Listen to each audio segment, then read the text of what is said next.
जिले का जो इतिहास रहा है गन्ना भुगतान को लेकर के बहुत ही हाय तौबा मचती थी, हर साल की ये कहानी रही। तो जनपद में भुगतान की स्थिति बेहतर है और इसके लिए शासन प्रशासन अपने स्तर से जो है बेहतर प्रयास किया है।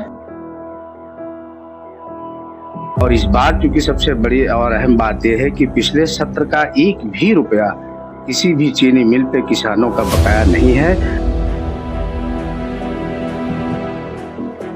नमस्कार, आप देख रहे हैं आज का भारत। मैं हूं अनिल सिंह राणा और इस वक्त मैं जनपद लखीमपुर खीरी का जो गन्ना भवन जिला गन्ना कार्यालय है उस कार्यालय में मैं हूं और हमारे सामने मौजूद हैं जिला गन्ना अधिकारी बीपी सिंह साहब। मैं उनसे भुगतानों को लेकर के कुछ चर्चा करने के लिए आया हूं।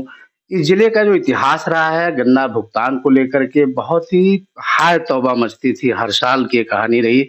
और लगभग साल 2 साल पहले की अगर हम बात करें तो स्थितियां ये थी कि एक साल पिछला किसानों का गन्ना का जो पेमेंट है भुगतान है वो बाकी रहता था और हर साल भुगतान को लेकर के जिले में हाय तौबा की स्थिति मचती थी।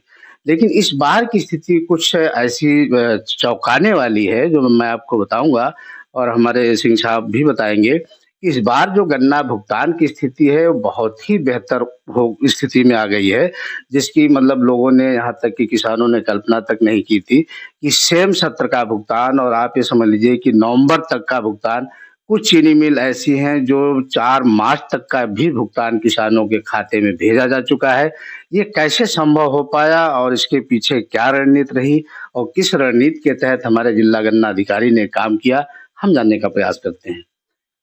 सिंह साहब, आपका स्वागत है हमारे इस चैनल में। धन्यवाद राणा जी, धन्यवाद। भुगतान की जो स्थिति बहुत ही पुअर रहती थी जिले की, उसको लेकर के आप थोड़ा सा बताएं कि इस बार देखिए जनपद लखीमपुर में कुल 9 चीनी मिलें इस समय संचालित हैं, जिसमें से 3 चीनी मिलें जो हैं बजाज की हैं, गोला, पलिया और खंबार खेड़ा, जो कि विगत वर्षों में बजाज का पेमेंट पुअर होने की वजह से एक तरीके से रुग्ण इकाइयां हो चुकी हैं, तो इनका पेमेंट पुअर होता था। इस नाते किसानों को इन तीनों इकाइयों का पेमेंट करीब करीब साल भर बाद मिलता था। जब दूसरा से सीजन खत्म हो जाए तब पहले सीजन का भुगतान होता था।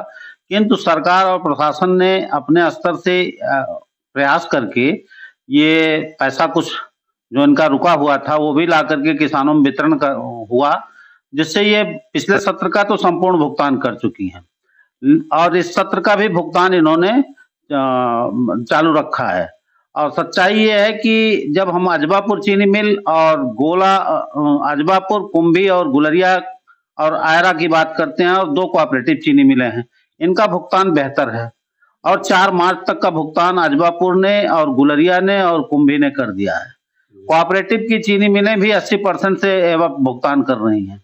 तो जनपद में भुगतान की स्थिति बेहतर है और इसके लिए शासन प्रशासन अपने स्तर से जो है बेहतर प्रयास किया है और इसी का नतीजा है कि हमारे किसान पहले भी खुशहाल थे, लेकिन थोड़ा बजाज की वजह से कमजोरी थी और बजाज को भी अच्छी स्थिति में लाने का काम प्रशासन ने किया है। पिछले सत्र का एक भी रुपया बकाया नहीं। पिछले सत्र का किसी चीनी मिल पर कोई रुपया बकाया नहीं है, एक भी सिंगल कॉइन किसी पर बकाया नहीं है। वर्तमान सत्र का भुगतान चल रहा है जिसमें आपका कुंभी, गुलरिया और अजबापुर तो 4 मार्च तक का भुगतान कर दी है और साथ में आयरा ने अभी जो है आपका 23 जनवरी तक का भुगतान आयरा ने किया है और ये भी वादा किया है कि 10 दिन के अंदर हम भी और लोगों के बराबर पहुंच जाएंगे, कुंभी गुलरिया के बराबर। इसमें प्रयास किया जा रहा है। प्रशासन पूरी तरीके से सतर्क है, पूरी तरीके से अपनी मॉनिटरिंग कर रहा है। यही भुगतान की समझ।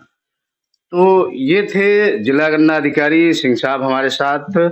इस लखीमपुर जिले के लिए बहुत बड़ी उपलब्धि की बात होगी और वो होगा कि जहाँ पे पिछले सत्र का पिछले 2-2 सालों तक का भुगतान बकाया रहता था और इस बार क्योंकि सबसे बड़ी और अहम बात यह है कि पिछले सत्र का एक भी रुपया किसी भी चीनी मिल पे किसानों का बकाया नहीं है और इस सत्र का जो सहकारी चीनी मिलें हैं उनका लगभग 80% भुगतान हो चुका है और जो चीनी मिलें हैं वो आप ये समझ लीजिए कि मार्च तक का भुगतान कर दिए हैं और इस लिहाज से किसानों के लिए बहुत बड़ी उपलब्धि है और इसके लिए हम सरकार को, जिला प्रशासन को और सरकार को भी किसानों की तरफ से धन्यवाद देना चाहेंगे इस उपलब्धि के लिए। कैमरा पर्सन के साथ मैं अनिल सिंह राणा, आज का भारत, लखीमपुर खीरी।